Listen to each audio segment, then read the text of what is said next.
Hello, this is Angela with Quackgrass Permaculture. A quick little video here just to illustrate a really important part of spring gardening.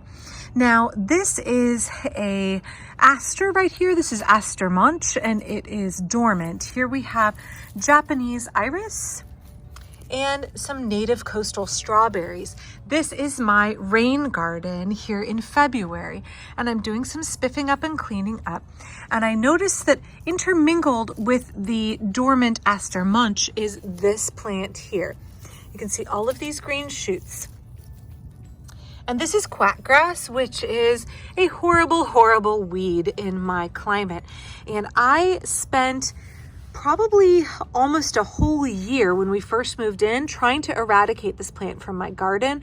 It was everywhere on my quarter acre. I filled over a dozen 50-gallon yard waste bins just with the white rhizomes of this weed. And it's really important that I get a hold on it. It does occasionally reappear.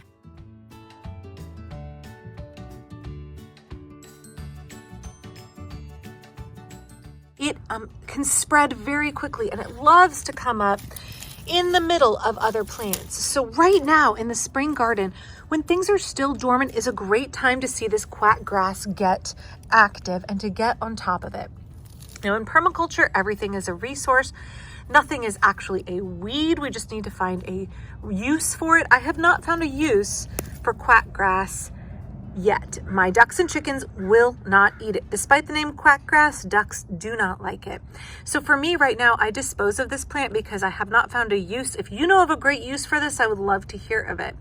But in gardening, it's really important that we get on top of weeds when they are small, early in the season, before they become a significant problem. So I'm going to dig these up, being careful not to harm my Aster Munch. And let me show you what I get out of this little tiny patch and what the potential is if I were to leave this alone.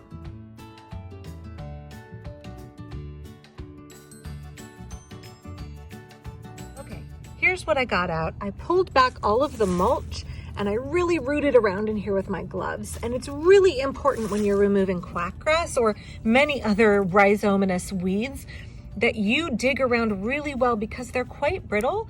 And the way that they like to propagate themselves is if you just pull them by the foliage, they break off and leave a bunch of the rhizome, the underground stem, going, and that will send up new green shoots. So it's really important that you root around.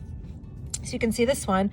This is what was poking up above ground. And I ran my hand all the way down and all of this rhizome was underneath there. So quackgrass is just an endless pursuit of bits and bits of rhizome. It always wants to come back. And it's just so important this time of the year that we get on top of this when the ground is moist, easy to work in, and our weeds are still small. Get them when they're small, get them before they get a good foothold, get them before they go to seed, and you will really start your year off much more successful in the garden.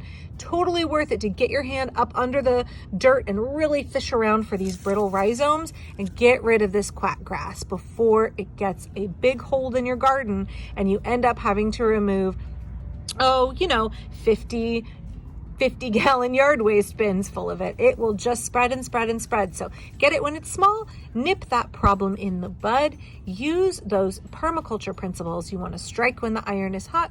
You want to make hay when the sun shines, as I said in my last video, and you really want to take advantage of the conditions of spring to get on top of your weeds as they start popping up.